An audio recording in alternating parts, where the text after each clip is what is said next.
In this video, I'm going to be debunking the economic myth of overproduction. Overproduction is the idea that the economy is producing far, far more than it needs to, especially in relation to demand. It's often spun in one of two ways.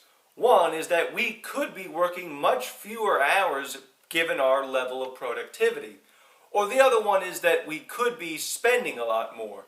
But whether we're spending more or whether we're just working less, the theme of overproduction holds true, that we are somehow producing much more than the demand of our economy. Every single solitary piece of evidence that I've come across says the exact opposite of this, that the problem that the United States is facing today is one of overconsumption.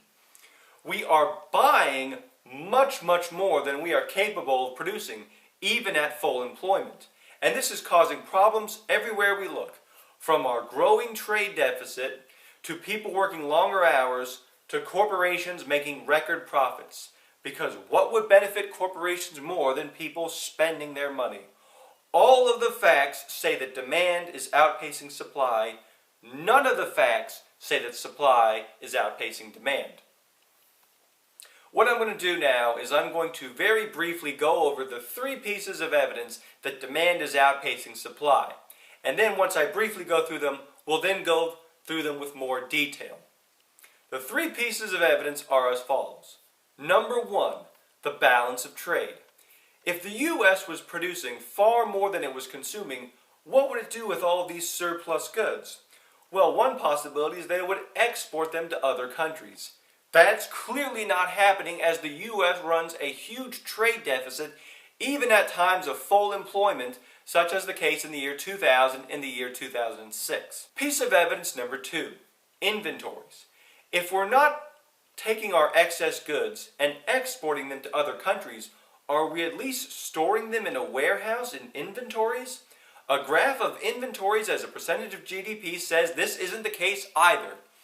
And the third and final piece of evidence is unfilled orders from manufacturers. I don't really know what to say about this. Unfilled orders is pretty self-explanatory.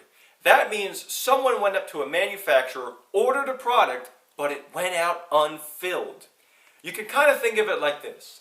Think of inventories as supply without demand, and think of unfilled orders as demand without supply.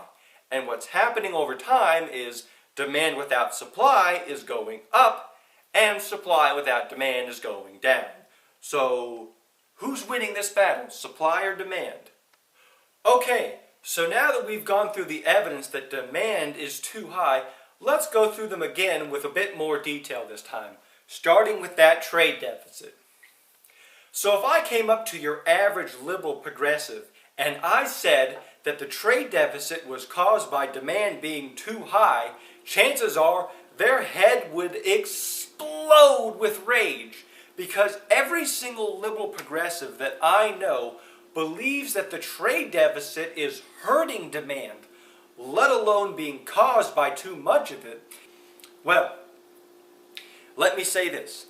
Any human being who tells you that the trade deficit is caused by corporate greed and not demand being way too high has clearly never thought this all the way through or did the math, because there's nothing to this claim. First of all, let's do some quick math here. How many jobs would it take to close the trade deficit, and can the U.S. sustain that many jobs? So in the third quarter of 2006, we ran a trade deficit of $806 billion. GDP per civilian employee was $96,000. So we take our trade deficit and we divide it by GDP per employee, and you find out that we would need 8.4 million employees in the third quarter of 2006 in order to close the trade deficit. Only problem was, in the third quarter of 2006, there was only 6.7 million unemployed people. So, that means that the amount of jobs that would be needed to close the trade deficit exceeded the amount of unemployed people. We would need to have an unemployment rate of -1% in order to close the trade deficit. So obviously, it can't be done. Now there's one more piece of evidence that the trade deficit is caused by too high demand, other than everything I just said. And that is to look at aggregate demand in countries that have a growing trade surplus. If we look at 3 countries, Germany, Switzerland, and Netherlands, they all meet this criteria. Every single one of these countries ran a small trade deficit back in the early 1980s or even in the 1970s. And they have gone from running a trade deficit in the early 1980s to trade surpluses. And these trade surpluses have really grown in these last decades. These countries also have one other thing in common. They all have terrible retail sales. Take a look at sales in the retail sector for Germany, the Netherlands, and Switzerland. They're all a disaster. Now we move on to the second talking point, declining inventories. Notice how inventories as a percentage of GDP have been declining since 1980. You know what else happened in 1980? 1, consumer spending as a percentage of GDP went up in 1980, and 2, that's also when we started running trade deficits. What a gigantic coincidence. Do you think that there might be a correlation between these 3 things? That perhaps the increase in consumer spending is correlated with the decrease in inventories and the growing trade deficit? Gosh, it's almost like consumer spending is too high. How crazy is that? Finally, last but most certainly not least, unfilled orders from manufacturers. Now this is a bit tricky. So there's 2 types of goods. There's consumer goods and then there's capital goods. If you don't know what they are, allow me to briefly explain. Consumer goods would be something like furniture. Capital goods would be like a furniture making machine. When you see that there's a surge in unfilled orders for manufacturers, your instinct is to say, well, if manufacturers are having trouble filling out orders, why don't they just hire more people? Or why don't they just expand production? Well, this is where things get interesting. Because the surge in unfilled orders for the manufacturing industry is not a surge in unfilled orders for consumer goods. It's a surge in unfilled orders for capital goods. Think about what that means. So we have a couch factory, right? People are ordering couches like crazy. It wants to expand production. It wants to build another couch-making machine. That is what the unfilled orders are in. Corporations are trying to expand production and are unable to. It is unfilled orders for manufacturers in the capital goods industries. Now let's take a look at 3 variables here. We've got new orders for manufacturers, we've got shipments for manufacturers, and we've got unfilled orders for manufacturers.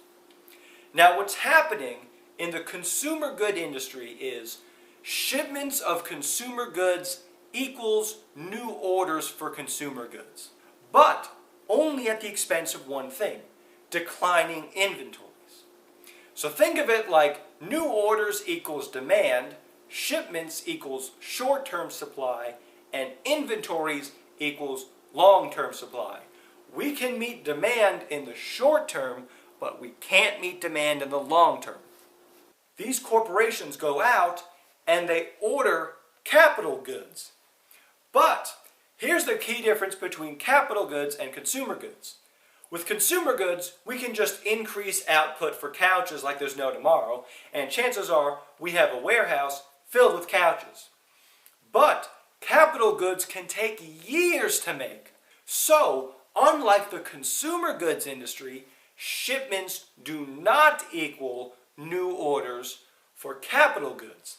And if we look at shipments as a percentage of new orders for capital goods, we see that from 1992 to 2002, they mostly equaled one another.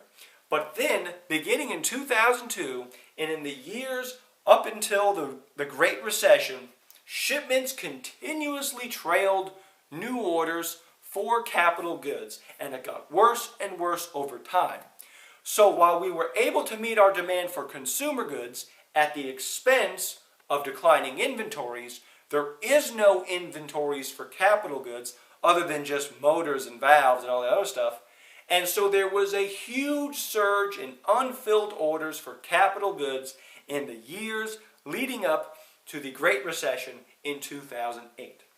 I think I've said everything that I wanted to say, but the point is that demand is definitely outpacing supply.